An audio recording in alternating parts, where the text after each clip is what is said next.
Pues ya indicaron cuál es el tema que quiero compartir con ustedes. Voy a tratar de ser breve y si no hay, Antonio me va a ayudar para llevar un tiempo adecuado de exposición. Voy a detenerme simplemente a exponer de forma breve las enseñanzas de la Iglesia al respecto. Ya después, ojalá que podamos dar pie a dialogar un poquito a la luz de sus preguntas, dudas, o incluso a lo mejor también a añadir algún comentario de su parte. Y ahí pues podemos explicar un poquito más lo que me haya faltado. Este es el guión un poco que quiero seguir para esta charla, dar un contexto de por qué elegimos este tema y por qué le titulamos de esta manera al tema. Después ya hablar un poco sobre lo que son los anticonceptivos, hablar también sobre el aborto y dar pie a este diálogo que les decía. ¿Cuál es el contexto de este tema que estamos mencionando? Pues recordamos que en Evangelium Vitae, que es uno de los documentos más importantes que en el tema de la vida humana ha dado la Iglesia Católica, el Papa Juan Pablo II sitúa precisamente al aborto y a los anticonceptivos dentro de toda una gama, una cultura que se estaba gestando especialmente a partir de la década de los 60 y que se ha ido llamando, o el Papa Juan Pablo II le llamó, la cultura de la muerte. Entonces, dentro de lo que él llama la cultura de la muerte, sitúa al aborto, a los anticonceptivos, a la esterilización. En el número 13 de este documento, el Papa señala de que son males específicamente distintos, pero que están íntimamente relacionados. Por eso también nos atrevimos a juntarlos en un mismo tema. ¿Por qué están relacionados? Uno, porque responden a una mentalidad hedonista e irresponsable respecto a la sexualidad. Hedonista significa que solamente se busca el placer y en ese sentido se deforma el valor de la sexualidad.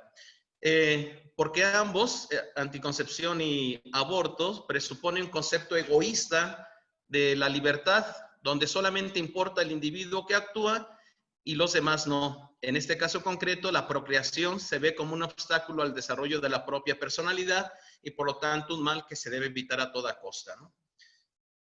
Y además porque casi siempre anticonceptivos y abortos van vinculados en la práctica. En este último punto que aparece en su pantalla, dice con claridad cómo la vida que podría brotar del encuentro sexual se convierte como un enemigo que hay que evitar a toda costa, y cuando la anticoncepción no funciona, entonces, ¿qué hacemos? Pues hay que recurrir al aborto. Entonces, de hecho, también en este mismo número señala cómo la industria farmacéutica, la gran mayoría de anticonceptivos, pues en la práctica también tienen efectos abortivos. Seguimos con el contexto, es la década de los 60, donde sabemos que se da una importante quiebre en este campo, que se llamó también revolución sexual. Se hizo ya en los 50, pero sobre todo fue en los 60 cuando ya se impulsó el uso de la píldora anticonceptiva, donde se logró por fin que una separación del vínculo entre acto sexual y procreación. Se podía tener sexo sin riesgo, supuestamente, sin riesgo de embarazarse. Además, a partir de la década de los 60 y principalmente a partir de los 70, se empieza a dar un impulso de políticas demográficas que incluyen la imposición a las naciones de anticoncepción, esterilización y aborto, en fin. Surge, por lo tanto, a partir de la década de los 60, una pregunta muy importante para los matrimonios cristianos. ¿Es lícito para los esposos cristianos acudir al uso de las técnicas de control de la natalidad? Especialmente cuando aparecen las píldoras anticonceptivas. O sea, teniendo este recurso tan a la mano, ¿se puede realizar? ¿Es lícito para un cristiano? Se da toda una serie en la historia de la iglesia, unos mecanismos en la historia de la iglesia para responder a esa pregunta moral. Nosotros simplemente citamos aquí a San Pablo VI, que da una respuesta a esa pregunta en este documento que se llama Humane Vitae, sobre la regulación de la natalidad. Es muy hermoso como en una cita que hacen de él en la película de su biografía, señala, y yo creo que no está alejado de la realidad, porque hay comentaristas que así lo indican también. El documento que hice no es solamente sobre la píldora, es sobre el verdadero amor humano de los esposos, el verdadero amor. Y es verdad, esta encíclica responde a esa pregunta de si es lícito o no el uso de el control de las técnicas de control de la natalidad a la luz de un contexto más amplio, que es el amor humano, verdadero, auténtico, que los esposos deben de vivir. En esta encíclica se dice claramente, o la respuesta que da es que son vías intrínsecamente malas para la regulación de la natalidad, la interrupción directa del proceso generador ya iniciado, especialmente el aborto querido y procurado, así como la esterilización directa, ya sea para el hombre o para la mujer, ya sea de manera temporal o perpetua. Es así como la respuesta directa a esa cuestión, a esa pregunta que habíamos señalado, que da el Papa Pablo VI, pero sí les invito a que lean este documento, porque para llegar a esta respuesta hay que entender todo el contexto humano y cristiano que el Papa da en ese documento. Y a la luz de ese documento se da al interior de la Iglesia una gran confrontación contra el magisterio de la Iglesia, especialmente contra el magisterio de Pablo VI en esta encíclica Humane Vitae. Se habla del disenso, a lo mejor algunas personas adultas todavía se acordarán de ello, una tremenda confusión, donde se dice que es posible ir en contra del magisterio de la Iglesia porque lo que importa es la libertad de conciencia. Y por lo tanto hubo un gran descontrol que perdura hasta nuestros días en el tema del uso de los anticonceptivos, por ejemplo. Ante esta proliferación del disenso al magisterio de la Iglesia, pues se propagó mucho entre los sacerdotes, pastores, teólogos, la idea de que pues dependía de la conciencia de cada uno de los esposos el usar o no usar anticonceptivos y que en realidad no tenía nada que ver con lo que el magisterio decía. Por eso se propagó tanto esto que en nuestra fecha les decía a los organizadores que yo estoy seguro que un 80-90% de matrimonios prácticamente usan anticonceptivos, algunos de ellos tal vez sin saber que está prohibido por la Iglesia. Ese es el contexto general, perdonen que sea demasiado rápido, pero con las tardanzas yo creo que es importante hacerlo. Vamos a hablar ahora sobre el uso de los anticonceptivos. La valoración moral no es sobre los anticonceptivos en sí mismos, sino que es sobre el uso libre o intencionado que los cristianos hacen sobre los anticonceptivos. Lógicamente, esta valoración moral va más allá de los cristianos, pero me centro ahorita a lo que son los interlocutores de este tema. ¿Qué es la anticoncepción? En Humane Vitae, número 14, se señala claramente que es toda acción que o antes del acto conyugal, o durante el acto conyugal, o después del acto conyugal, pero que se siguen sus consecuencias naturales, que podríamos decir, el esperma ya entró en la mujer y se dirige hacia el óvulo.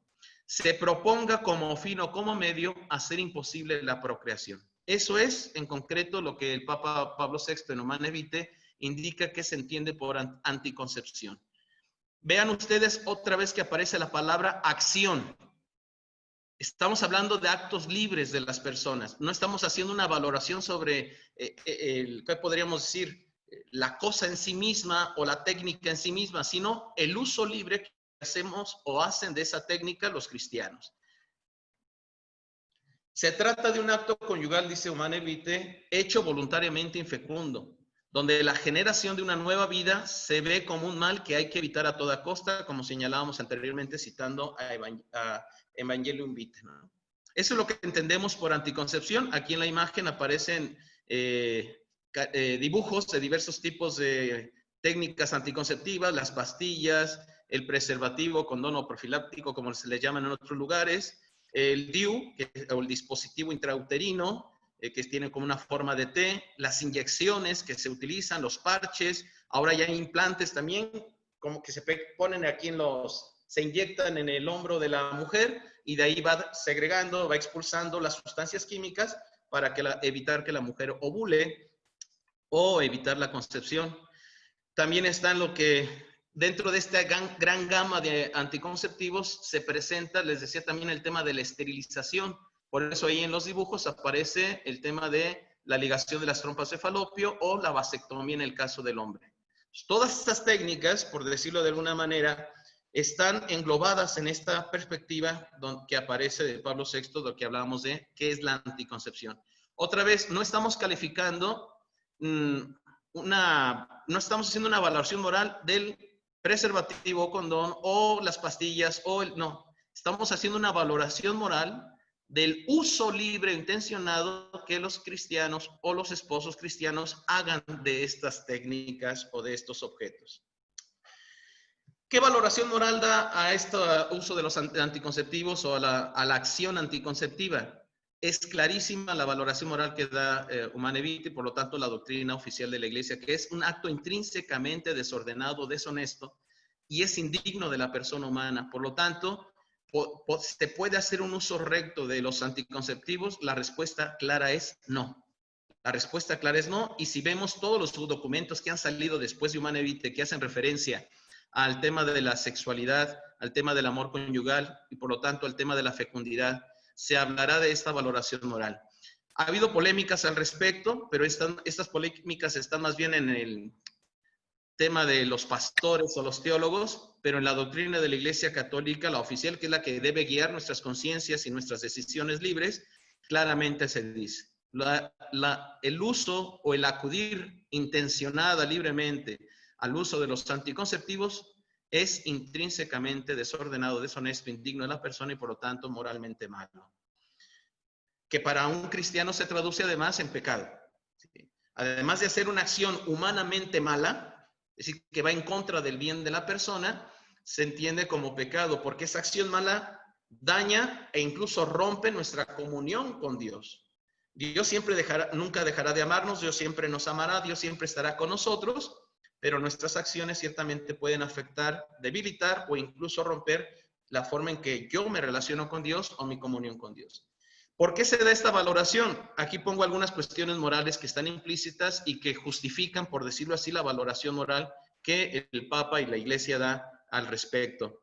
Uno, porque el uso de los anticonceptivos no respeta el orden establecido por Dios y la sacramentalidad misma del matrimonio. ¿Cuál es esa sacramentalidad? Pues que los esposos son signos visibles del amor de Cristo por su iglesia y por lo tanto la vida conyugal debe reflejar ese amor también. No respeta la integridad del organismo humano y de sus funciones. En esa época, en la década de los 60, todavía no había muchos estudios sobre las consecuencias de los anticonceptivos en el cuerpo de la mujer, por ejemplo. Ahora también que se inventó ya una inyección o no se ve una sustancia para que el hombre se ponga, ¿no? Pues eso afecta terriblemente al organismo de la mujer. Afecta porque modifica todo su campo hormonal y por lo tanto también trae graves daños a la mujer. Se habla incluso de cáncer, de esterilización, problemas graves en el campo emocional que incluso pueden inducir a la depresión o hasta el suicidio. Contradice, dice este documento, la verdad plena del acto sexual dentro del matrimonio. ¿Cuál debe ser cómo debe ser ese acto sexual dentro del matrimonio? Pues debe ser un acto de verdadero amor que impulse el encuentro interpersonal entre el esposo y la esposa. Por lo tanto, se genera una donación total de sí mismo. Y en esa donación total de sí mismo se busca el bien mutuo y se colabora con Dios en la generación y en la educación de nuevas vidas. Allí, perdonen, Dios es con mayúscula siempre, ¿eh? Aquí fue error de dedo. También hay otras cuestiones morales que están en la base de esta indicación del Papa Pablo VI en Humanae Vitae sobre el uso de los anticonceptivos. ¿Cuál es? Que el uso de los anticonceptivos, el acudir recurrentemente al uso de los anticonceptivos, puede provocar un aumento de la infidelidad matrimonial, puede también impulsar a que el hombre debilite o incluso vaya en contra del respeto que debe darle a la mujer y en lugar de verla como compañera, esposa, etcétera, la pueda ver como un objeto de placer que puede utilizar sin consecuencias, por decirlo de alguna manera. Además, también el Papa señala que hay otra cuestión moral a tener en cuenta. ¿Cuál es? Que esa desvinculación entre el aspecto unitivo y el procreador del acto sexual de los esposos a través de la anticoncepción puede ser utilizada por las autoridades públicas que no les interesan las cuestiones morales inherentes, que no les interesa el bien de las personas y por lo tanto de los matrimonios, sino lo que les interesa es implementar, como ya sabemos todos, las medidas, las políticas demográficas, donde se impulsa y hasta se obliga en cierta forma a impulsar en los países, sobre todo, por ejemplo, los latinoamericanos, el tema del aborto, el tema de la esterilización, el tema de los anticonceptivos. Y lo sabemos, o sea, como las Naciones Unidas, y Estados Unidos es uno de los que ha destacado al respecto, ha presionado a países económicamente pobres para, si quieren recibir su ayuda, pues tienen que aceptar esas políticas demográficas. ¿Cuál es la alternativa cristiana que la iglesia brinda cuando hay una situación de necesidad para espaciar el nacimiento de los hijos? La iglesia acepta que en algunas circunstancias los matrimonios pueden, o incluso se dice, deben espaciar el nacimiento de los hijos. Eso es verdad, eso no lo niega la iglesia. Lo que dice la iglesia es que eso se tiene que realizar conforme al bien de la dignidad humana, al bien de la persona humana, respetando la dignidad de la persona humana, y dos, respetando el designio querido por Dios en el acto sexual del matrimonio. Lo que la iglesia dice, pues hay que acudir al recurso, a los periodos infecundos de la mujer. Nos decía un profesor de la universidad aquí, una de las universidades importantes de México, la Anáhuac, que cuando este profesor le decía a sus alumnas sobre el tema de los periodos de infecundidad de la mujer, muchas de sus alumnas universitarias con gran preparación, económicamente fuertes, no sabían que en su organismo hay momentos donde son fértiles y momentos donde no son fértiles. Pues la iglesia, reconociendo esta condición natural de la mujer, le pide a los esposos que vean la posibilidad de recurrir a esos periodos cuando hay una necesidad grave de espaciar el nacimiento de los hijos. También la iglesia habla en esto de acudir a los periodos de infertilidad. Espero que no se me corte el sonido. ¿Sí se me sigue escuchando, Luis? Ok. Entonces, dentro de este recurso a los periodos infecundos, la iglesia habla de paternitas conscia o paternidad responsable, como se tradujo en español, pero la traducción tendría que ser paternidad consciente. ¿Y qué significa paternidad responsable? Como ya ha sido el uso común en el lenguaje castellano, es el modo específicamente humano por el cual los esposos cooperan con Dios en la transmisión de la vida. Frente a la anticoncepción, la iglesia invita al recurso de los periodos infecundos de la mujer a través de un ejercicio de paternidad responsable, y dentro de ese ejercicio de paternidad responsable está un método, no es el único, hay muchos métodos científicos naturales, pero hay un método que especialmente ha destacado por su efectividad, que es el método Billings. El método Billings.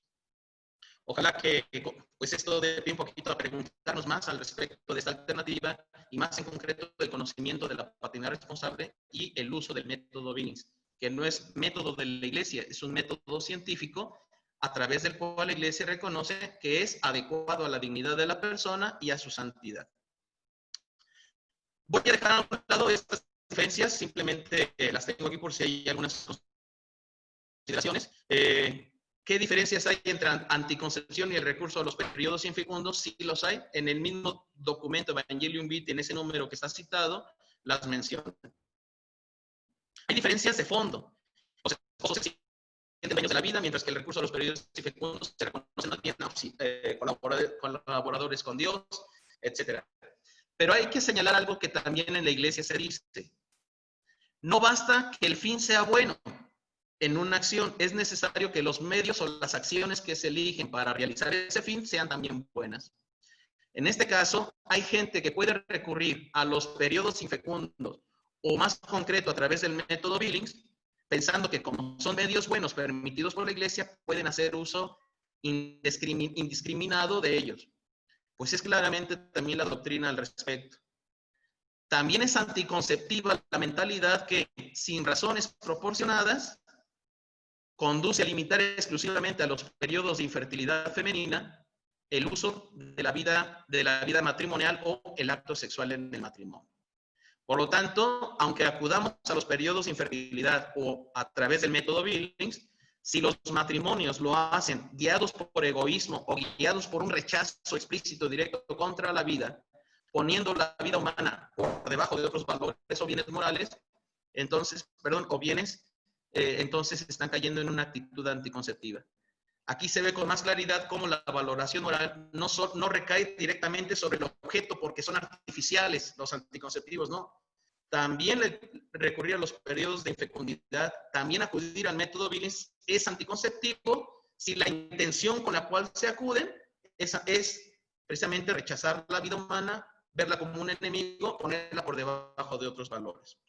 Bueno, eso es en general sobre los anticonceptivos. No sé, Antonio, cómo vamos de tiempo. Vamos bien, padre, vamos bien.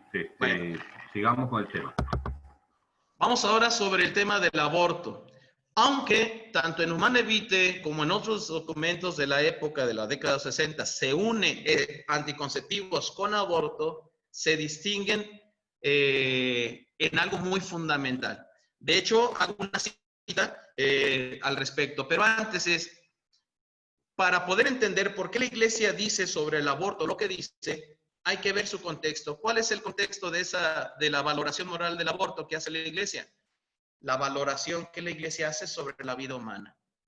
Para la Iglesia, la vida humana, desde su primer momento de existencia hasta el último momento de existencia, que es la muerte natural, la vida humana posee una dignidad, es decir, un valor de excelencia por encima de los demás seres creados.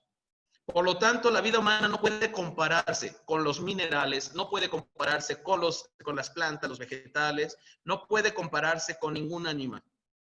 Porque la vida humana es vida del ser humano y por lo tanto posee una dignidad o un valor por encima de los demás seres.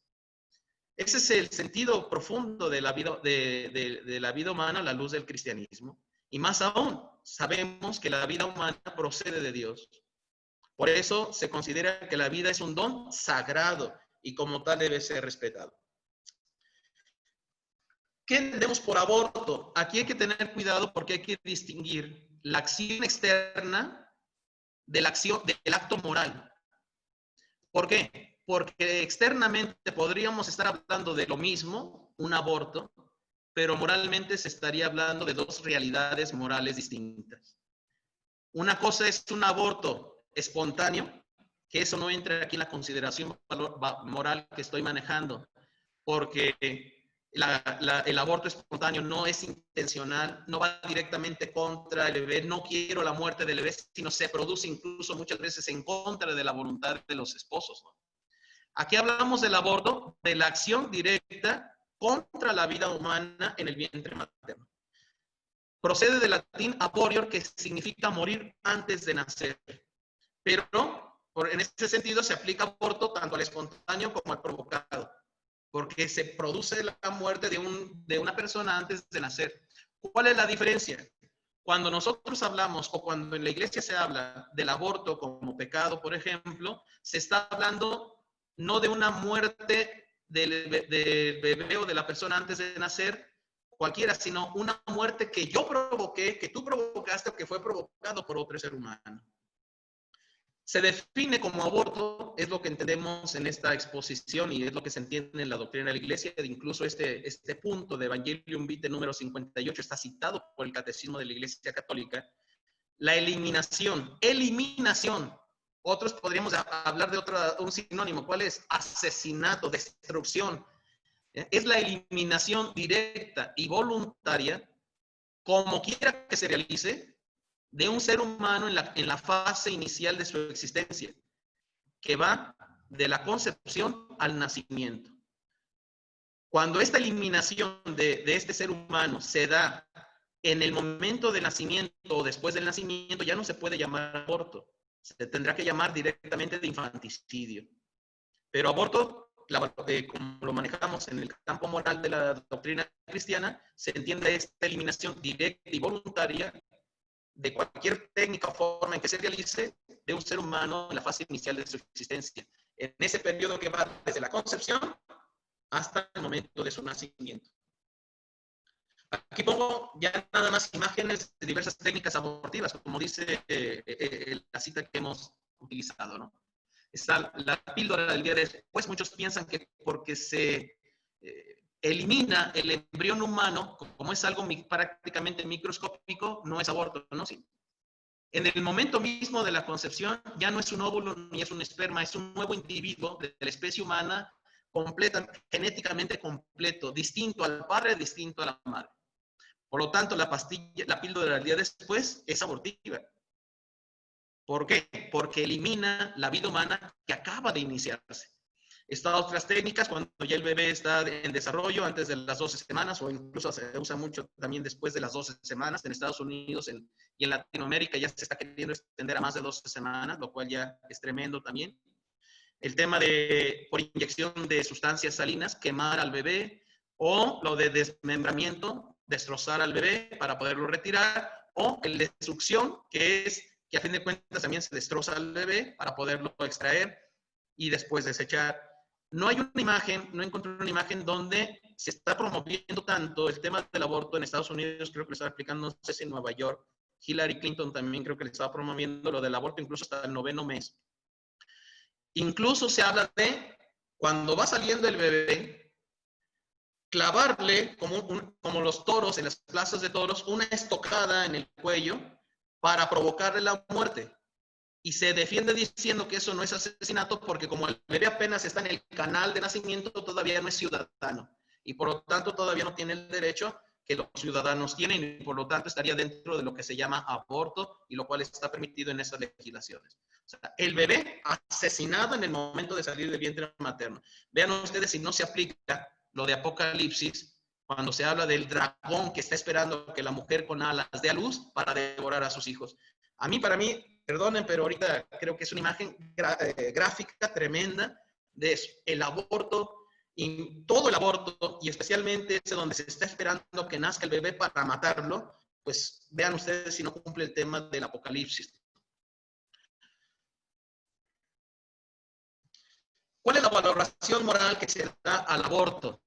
Directamente, el aborto directo, es decir, querido como un fin o como un medio, es gravemente contrario a la ley moral. Si la anticoncepción es entendida como intrínsecamente desordenada y por lo tanto un acto malo quien recurre a la anticoncepción y por lo tanto pecado quien recurre a la anticoncepción, el aborto todavía con mayor razón.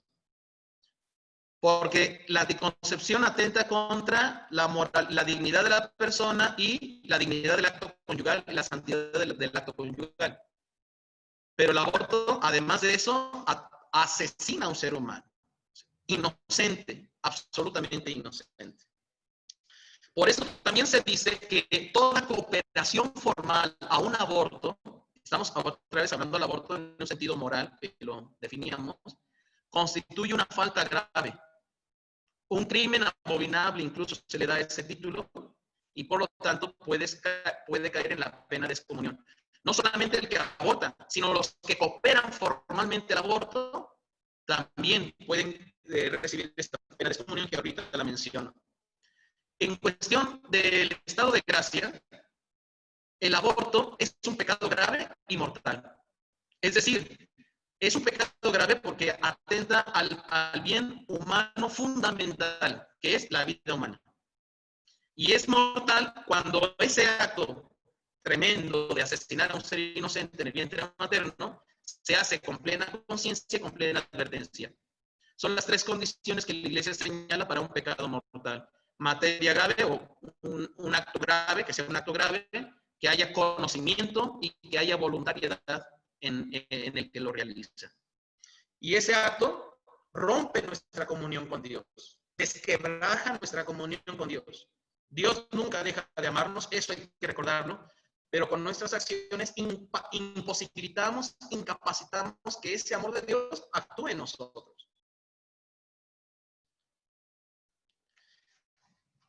Decíamos que es tan grave esta pena del aborto que ya desde hace, podríamos decir, incluso siglos, la Iglesia ha vinculado a ese pecado grave y mortal del aborto una pena que es llamada excomunión. Y en este caso se dice late sentencia, es decir, que en el momento mismo en que se realiza el aborto, se cae en excomunión, aunque nadie te lo diga. Es tan grave, es tan fuerte esta acción que provoca la ruptura de la comunión con Dios y con la Iglesia. Eso es lo que significa excomunión, no solamente no comulgar la Eucaristía, lo cual es el signo grande de la comunión, sino que además es romper, ser expulsado de la comunidad cristiana porque es tan grave lo que hiciste que ya tú mismo has querido estar fuera. Para que se dé esta excomunión, no basta haber abortado o no basta haber intentado abortar. Tienen que darse darse unas condiciones en conjunto, que haya una cooperación formal, es decir, que haya intención de hacerlo o que yo esté de acuerdo en que se haga. Esto es una cooperación formal. Porque puede haber, por ejemplo, una mujer que se provocó el aborto, pero salió mal, y el médico, aunque no acepte el aborto, le ayuda para salvarla. Bueno, ¿es que tú estás ayudando al aborto? No, el médico está ayudando a atender a un paciente. Es una cooperación tal vez material, pero no formal. Es decir, él no tiene la intención de provocar un aborto o hacer un aborto. Dos, que se conozca la existencia del embrión.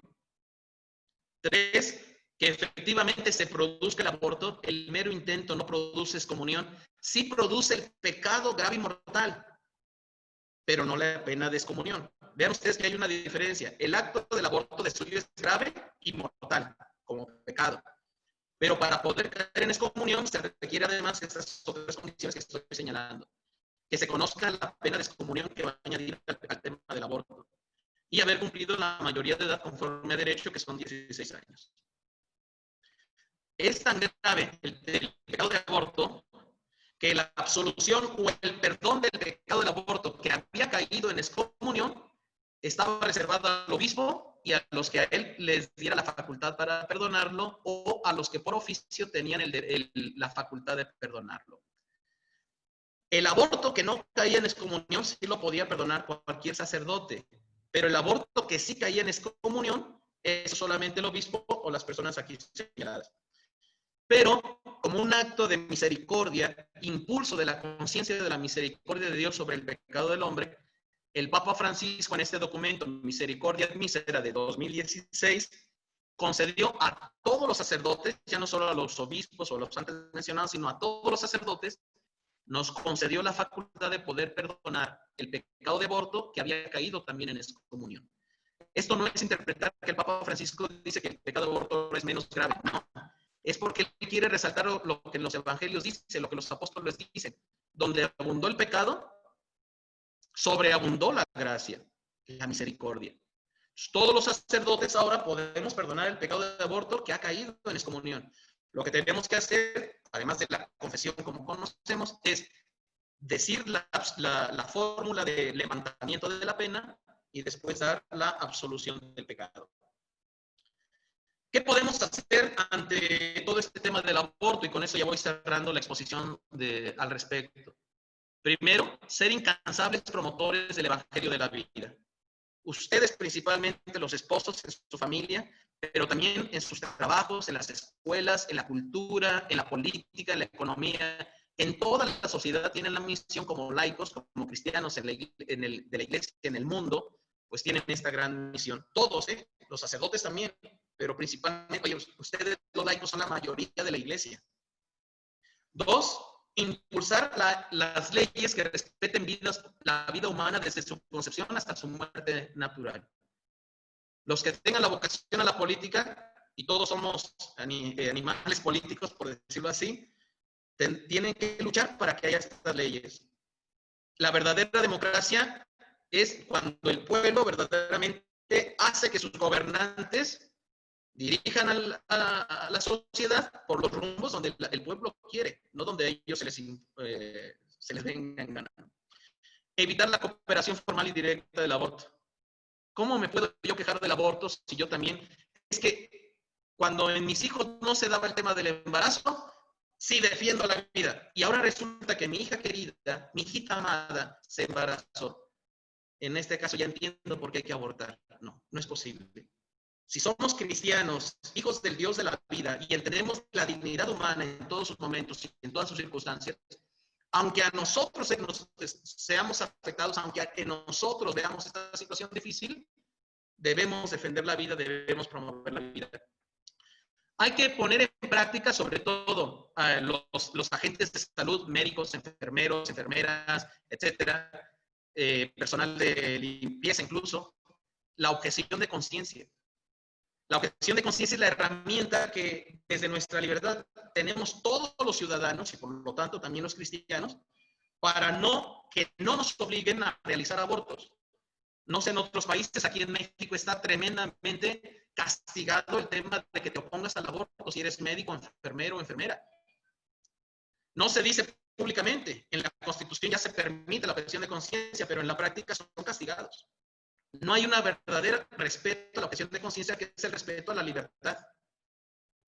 Hay que brindar apoyo necesario a las madres que estén en ese dilema de abortar. Es falso decir que la Iglesia apela a que se tengan hijos indiscriminadamente, ya lo vivimos en el tema de los anticonceptivos. Pues también es falso decir que toda mujer a fuerzas debe tener los hijos y arréglate como las puedas. Pues no es cierto.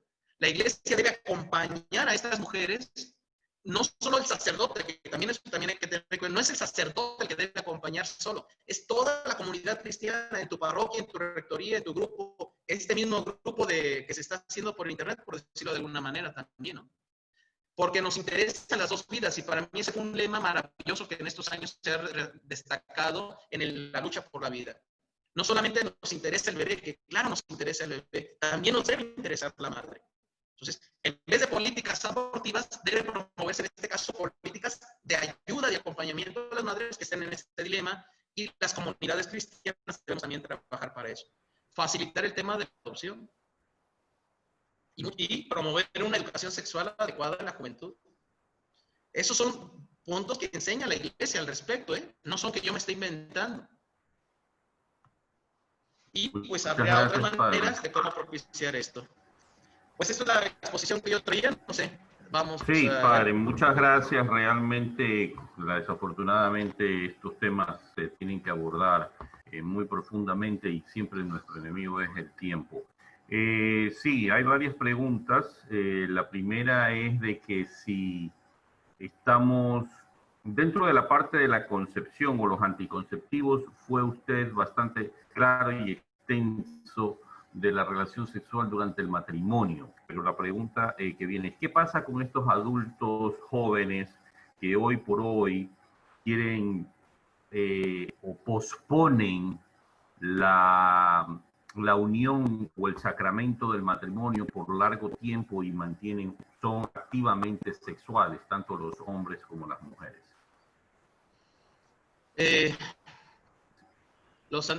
uso de anticonceptivos fuera de la unión matrimonial, de suyo, también están prohibidos. O sea, eso es claro. Y más aún, porque la gran mayoría de anticonceptivos, me refiero a los químicos, tienen un gran porcentaje de provocar el aborto también. ¿Por qué están moralmente prohibidos fuera del matrimonio? Uno, porque pueden ser abortivos. Eso es, o sea, es lo más evidente. Pero dos, porque el uso de los anticonceptivos van en contra del sentido profundo del acto sexual, que debe buscar la comunión interpersonal, y esa comunión interpersonal que se traduce en una entrega total del hombre a la mujer, de la mujer al hombre.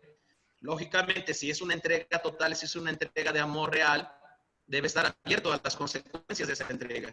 Es decir, no son consecuencias que debemos odiar, son consecuencias lógicas de una entrega de amor, natural de una entrega de amor.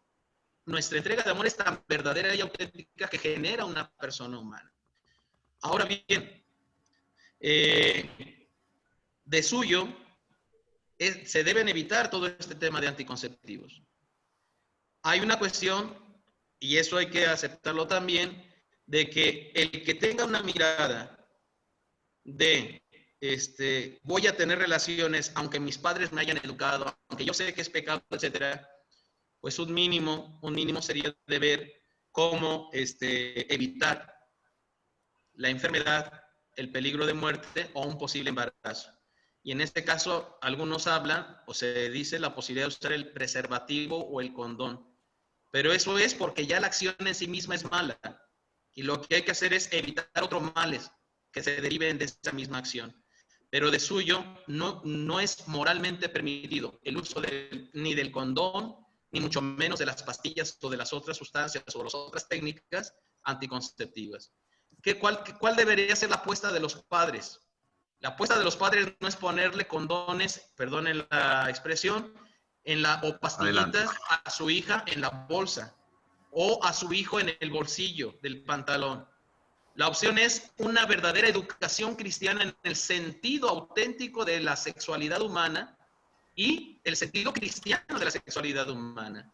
y entonces invitarlos también a que el respeto a su propio cuerpo y el cuerpo del otro los lleve a vivir una realidad de amor más auténtico, más verdadero, y que los prepare para que cuando ya haya un vínculo real entre ellos, que llamamos matrimonio, entonces sí, esa entrega sexual realice el cometido que tiene, que es la comunión, la donación total de la persona al otro, y por lo tanto la apertura también a la fecundidad. No sé si me explico. Sí, Sí. claro que sí, ¿no? Muy claro, muy claro. Levanto la mano. Ok. Sí. Esto, por favor, cualquiera que tenga alguna pregunta puede hacer. A mí me gustaría preguntarle una cosa, si no le importa. Usted ha mencionado algo de algunos países que tienen leyes. Hay países que tienen leyes de reproducción, ¿verdad? No pueden reproducir más de un hijo o dos hijos. Eso es mi entendido, lo que yo entiendo. Y esas parejas que entonces están en pecado por culpa de que un país no les permite. Y también en cuanto... Otra vez, perdona. Sí, digo, en países Otra que vez, hay... En el país que hay una limitación de reproducción, ¿verdad? Entonces, ¿esas parejas están en pecado? De principio sí. No, yo no, esa es ahora sí una interpretación personal, ¿eh? De principio,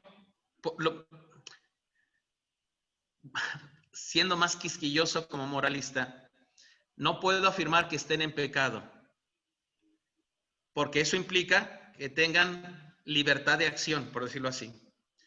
Lo que sí puedo afirmar, y esto lo afirma también la Iglesia, que lo que realizan es objetivamente malo. Uh-huh. Es decir, ellos se ven obligados, por ejemplo, en China, hace años solamente podían tener un hijo. Exacto, exacto. Si tenían más de un hijo, eran multados o incluso penados.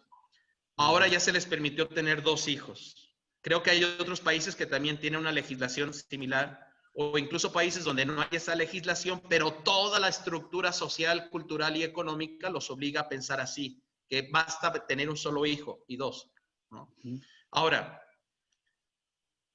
objetivamente, aunque se vean presionados en su libertad, están haciendo algo malo. Yo en este caso tengo que oponerme a un régimen que va en contra de la dignidad de la persona y en contra de la libertad de la persona, por lo tanto. Eso es así. O sea, yo no puedo aceptar una ley que va en contra de la dignidad de la persona, que va en contra de su libertad, y que incluso el tema del aborto, ¿no? En esos países donde se dice no puedes tener hijos, como fallan los anticonceptivos, ahora tienes que abortar.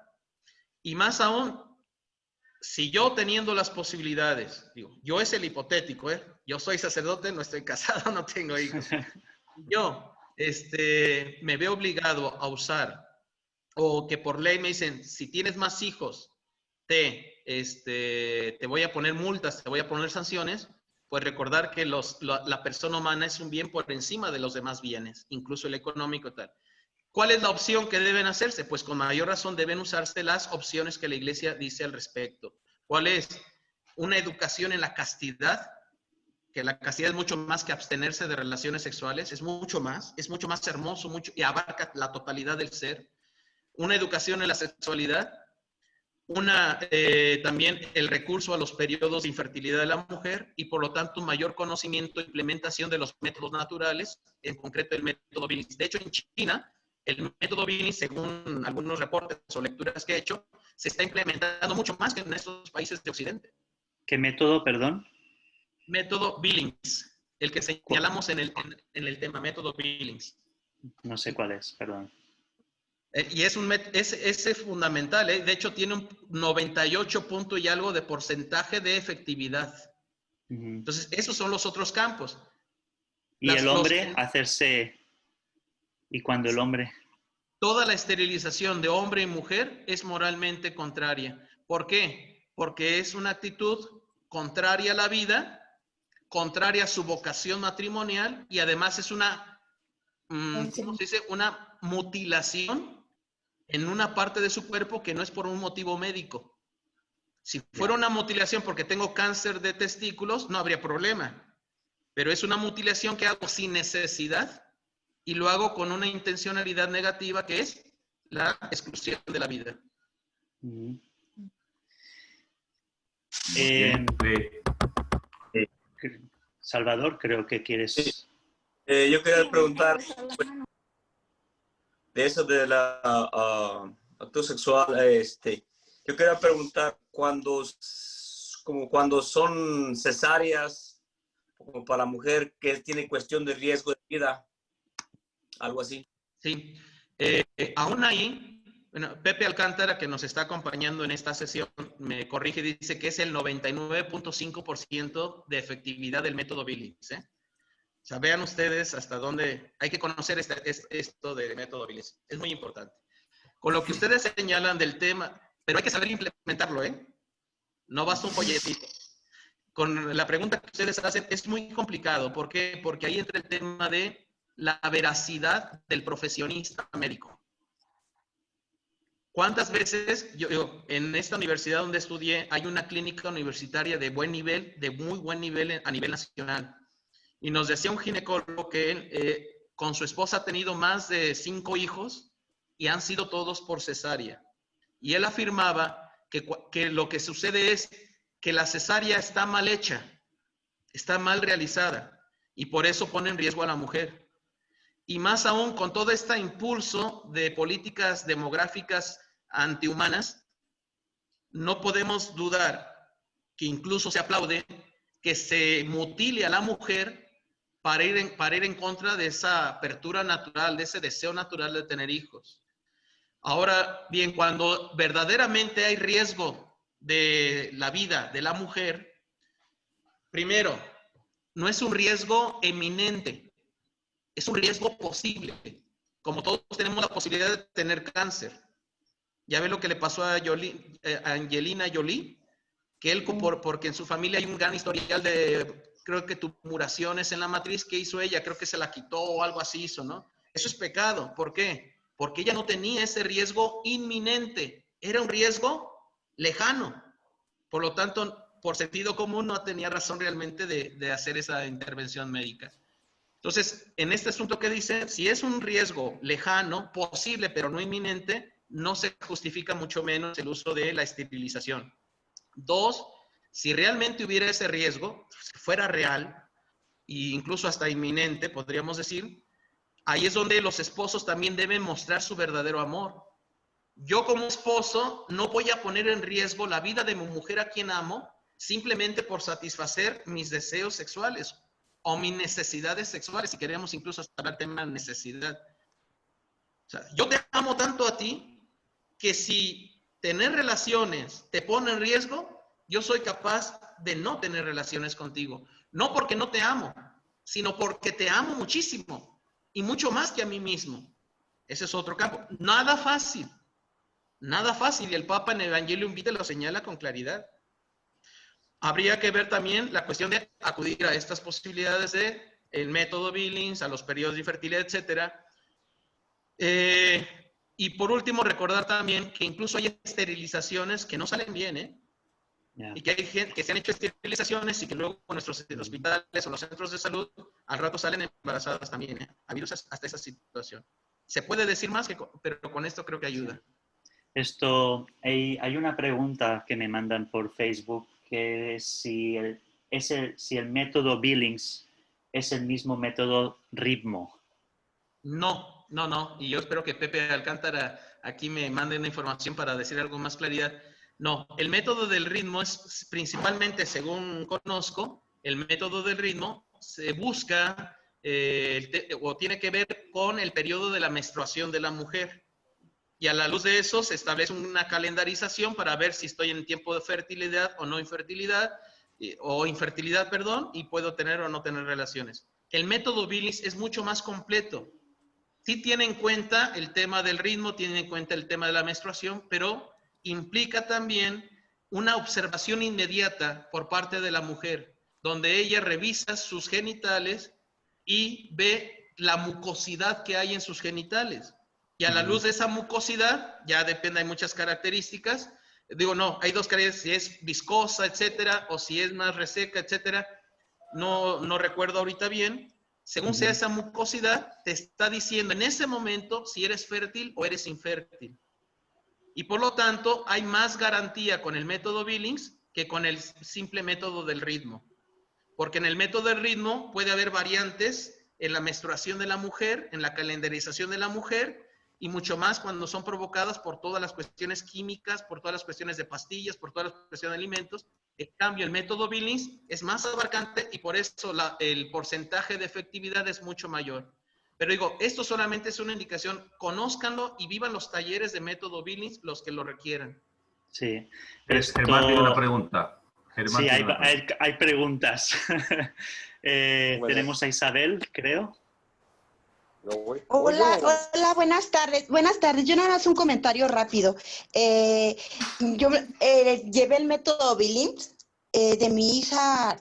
5 años duré con ese método Billings y la verdad fue una maravilla. Yo, mi tercer hijo lo tuve, pero me di cuenta, o sea, sí fue teniendo el método Billings, utilizando el método Billings, pero yo me percaté, o sea, al día siguiente dije, no puede ser, no podía tener relaciones hoy con mi marido. Y pues sí, efectivamente quedé embarazada y bueno, es una bendición mis hijos, pero yo me percaté qué día fue el que quedé embarazada. O sea, realmente dije, esto está en manos de Dios y sí, ya quedé embarazada en ese método, pero yo me percaté qué día. O sea, es un método que a nosotros nos funcionó muy bien. Digo, durante 5 años lo estuve utilizando y la verdad es un método que no te cuesta trabajo porque simplemente a la hora que vas al baño, igual te fijas. Aquí lo importante es conocernos, Correcto. conocer nuestro cuerpo y saber un cuerpo íntegro y el respeto por nuestro cuerpo. Eso es todo lo que quería compartir. Gracias, Sí, De hecho, Gracias. el método Billings no solamente es para espaciar el nacimiento de los hijos.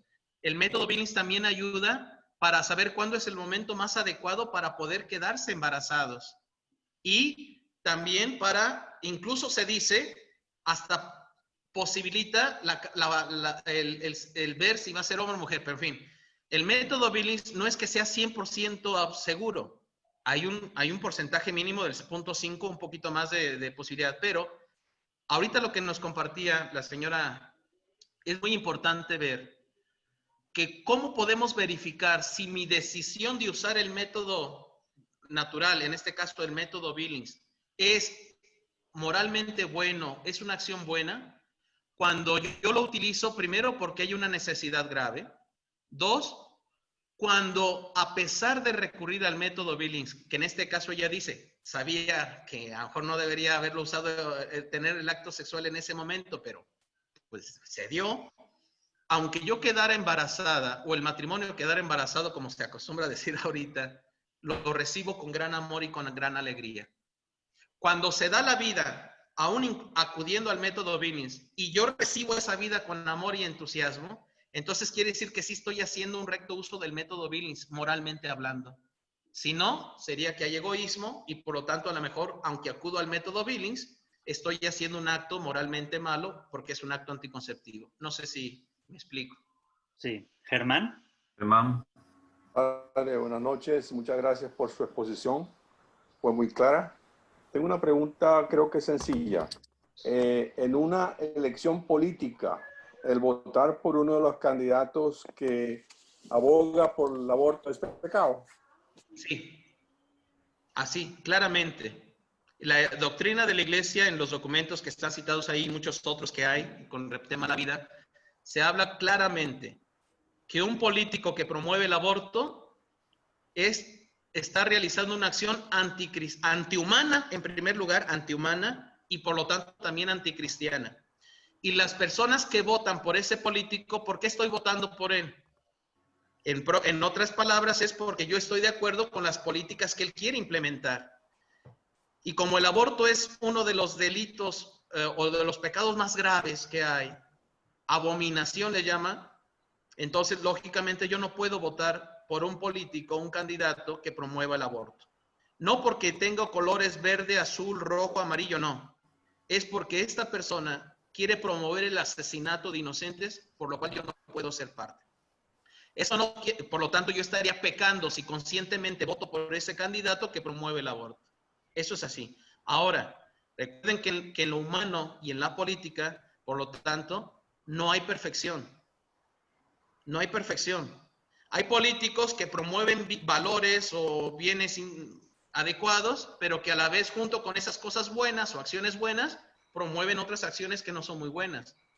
Yo creo que tenemos un ejemplo muy concreto en nuestros países, ¿no? Sí. Ahí tenemos que saber elegir, por ejemplo, si mi candidato promueve la defensa de la vida, promueve la familia, promueve la libertad de conciencia, promueve la libertad, pero además, lamentablemente, promueve políticas económicas o de relaciones internacionales que no son adecuadas, pero el otro candidato sí promueve el aborto, promueve este aborto que decíamos de asesinar al niño cuando va saliendo del vientre materno, que va en contra de la familia, que va en contra de la libertad religiosa, que ataca nuestra, ya como cristianos, nuestra iglesia cristiana o católica, aunque promueva políticas económicas muy interesantes, ¿por cuál de los dos candidatos voy a votar? Yo en lo personal, ahí hay una libertad de conciencia que no significa que da igual, ¿eh? Pero ciertamente es una decisión personal. La iglesia no te va a decir por quién votar, pero sí te va a decir cuáles son los criterios que debes de tener para votar. Bueno, además es la ley, ¿verdad? No matarás. O sea, es uno de los mandamientos, ¿verdad? O sea, y estás matando, ¿no? Así que... Yo votaría por un presidente que económicamente a lo mejor no nos da mucho, o no hay cosas malas económicamente hablando, pero que defiende los bienes fundamentales de la vida, del matrimonio, de la familia, de la libertad religiosa o libertad de conciencia. Tengo una preguntita, si no le importa, acerca, ya que estamos hablando de abortos. ¿Qué pasa Gracias, cuando padre. hay un Si no aborto? se cansan ustedes, adelante. No, ¿qué pasa cuando una pareja da un aborto cuando no saben nada de religión, no siguen el católico, no son, ¿verdad? En esas circunstancias también se considera pecado mortal.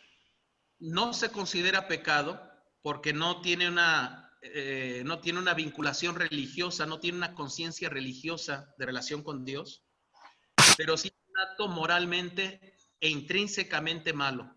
Es decir, el tema del reconocimiento del valor de la vida humana y el respeto a la vida humana no es una cuestión solamente de cristianos o de creyentes o no creyentes. Es una cuestión, por eso el Papa Francisco lo ha dicho y lo han atacado porque lo interpretan mal. El Papa ha dicho, es una cuestión humana, primeramente es una cuestión humana. En ese sentido hay que apelar a su recta conciencia, no a sus convicciones de fe, sino a su recta conciencia. Es decir, ¿quieres obrar conforme a lo que es bueno? ¿O te dejas guiar por el egoísmo buscando otros fines, otras cosas? Entonces, una persona que no comparte nuestra fe es capaz de reconocer, defender la dignidad de la vida humana desde el vientre materno. Si no tiene las razones para llegar a eso, hay que ayudarle a que las descubra. Y para eso hay razones filosóficas, antropológicas, por lo tanto, pero también hay razones médicas y científicas. Muchas gracias. Bien. Hay un mensaje en el chat que dice que el sistema, el Billings, que yo nunca lo había oído, nos da la oportunidad de escoger el sexo del bebé con un 90% de efectividad. Sí, Wow. eso es lo que se dice, ¿eh? Y son cuestiones científicas, no son de piedad cristiana, son cuestiones científicas. Ahora, yo no destaco mucho este punto de la selección del bebé, del sexo del bebé, porque puede dar pie un poquito a una actitud eugenésica. Es decir, no digo que se dé, pero pudiera dar un poco el riesgo, es decir, seleccionar... Un 90% es bastante alto. No, sí. Pero digo, seleccionar si es hombre o mujer, creo yo que rompe un poquito la gratuidad de la donación y de la aceptación del bebé. Pero bueno, es verdad, científicamente posibilita esa capacidad de elegir el sexo del bebé. Padre, un par de preguntas y ya para concluir realmente, porque nos estamos pasando. La primera, exacto, la primera, entendemos de que el acto del aborto empieza a partir del segundo, o la intención del acto del aborto empieza en un segundo inmediato después de la concepción, o sea, después de que se crea la vida. Y ese acto es porque usted habla mucho de, en los documentos que valió, fue acerca de la cooperación, se vuelve obviamente en un pecado tan grave que lleva hasta la excomunión. Pero ¿qué pasa, como lo que habíamos comentado dentro de tanto de la promoción como en la promulgación? Porque como usted también lo ha mencionado, hay muchas políticas dentro de los gobiernos, especialmente a las zonas más vulnerables, que por X circunstancias son las que usualmente tienen una cantidad de hijos superiores. Entonces, hay algunos gobiernos que promueven, y entonces estamos hablando de que ya deja de un lado la cooperación y más bien son personas que están llamadas a la promoción y a la promulgación. La pregunta es, ¿estas personas son posibles candidatos para una excomunión dentro de la iglesia?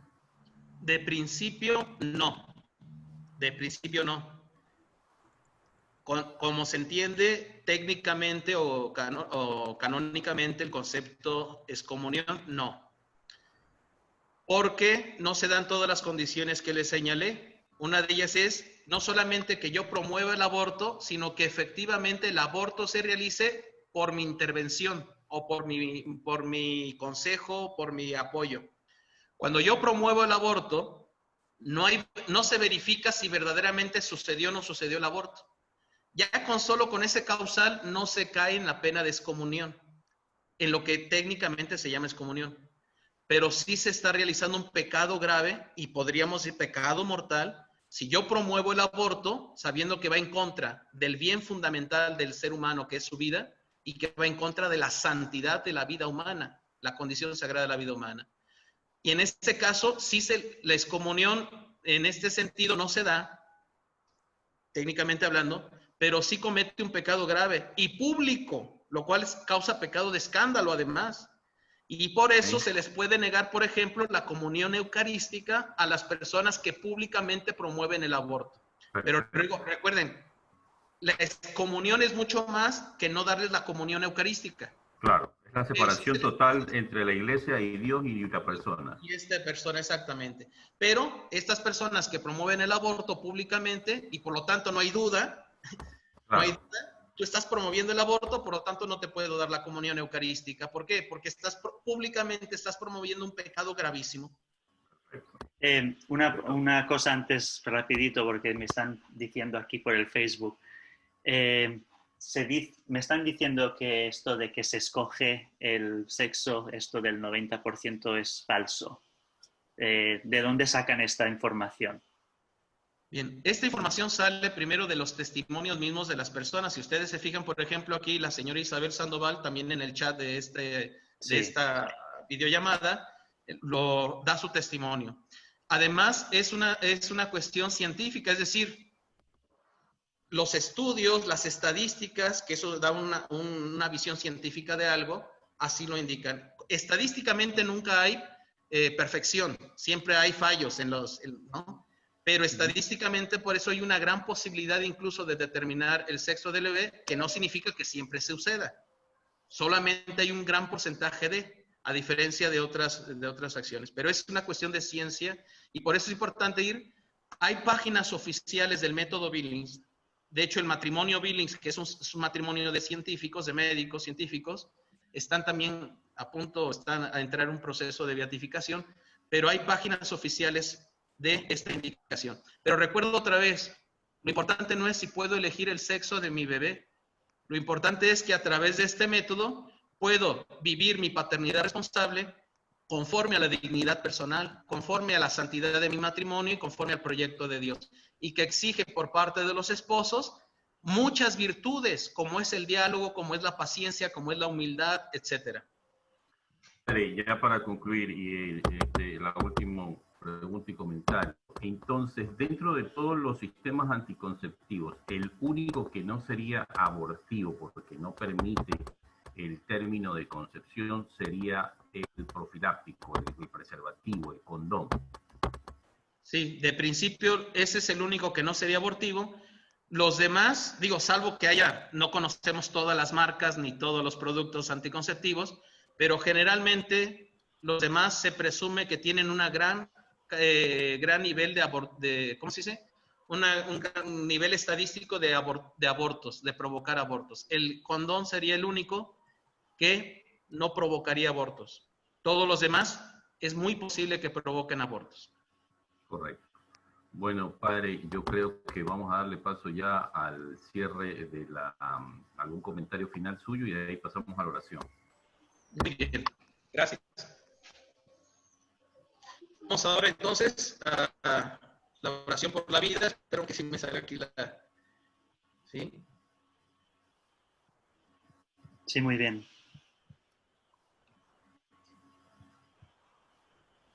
Muy bien. Sí se ve en la pantalla, ¿verdad? Muy bien. Un segundito todavía, ¿no?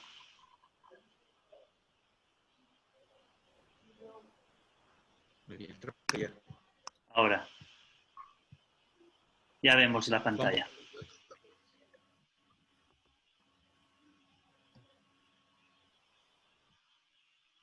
Bueno, ahí la bibliografía ya queda atrás. Vamos a hacer la oración por la vida. Perdón que esta pantalla me está loca. En el nombre del Padre, y del Hijo, y del Espíritu Santo. Esta oración está tomada del documento Evangelium Vitae de San Juan Pablo II. Si gustan, lo decimos todos juntos. Oh María, aurora del mundo nuevo, Madre de todos los vivientes, a ti confiamos la causa de la vida. Mira, Madre, el número inmenso de niños a quienes se impiden nacer, de pobres a quienes se hace difícil vivir, de hombres y mujeres víctimas de violencia inhumana, de ancianos y enfermos muertos a causa de la indiferencia de una presunta piedad. Haz que quienes creen en tu Hijo sepan anunciar con firmeza y amor a los hombres de nuestro tiempo el Evangelio de la vida. Alcánzales la gracia de acogerlo como don siempre nueva, la alegría de celebrarlo con gratitud durante toda su existencia y la valentía de testimoniarlo con solícita constancia, para construir junto con todos los hombres de buena voluntad la civilización de la verdad y del amor, para la paz y gloria de Dios, creador y amante de la vida. Amén. En nombre del Padre, y del Hijo, y del Espíritu Santo. Amén. Amén. Amén. Padre, muchísimas gracias. Yo creo que vamos a tener que hacer otro capítulo porque quedaron muchas preguntas en el tintero. Vamos a tener que acudir nuevamente a su intervención para tener mayor profundidad y especialmente tratar de dar el tema acerca de los jóvenes de hoy, los futuros padres de mañana, acerca de cómo se debe trabajar en su educación sexual. Muchísimas gracias, padre. Espero que Dios me lo bendiga y que usted también se mantenga en contacto con nosotros y hasta un próximo capítulo de Charlas en Familia. No se olviden de enviarnos sus comentarios a Charlas en Familia. Gracias a ustedes, que Dios los bendiga también. Adelante, Muchas padre. gracias, padre. Muchas gracias, padre. Gracias. Buenas noches a todos. Gracias, padre.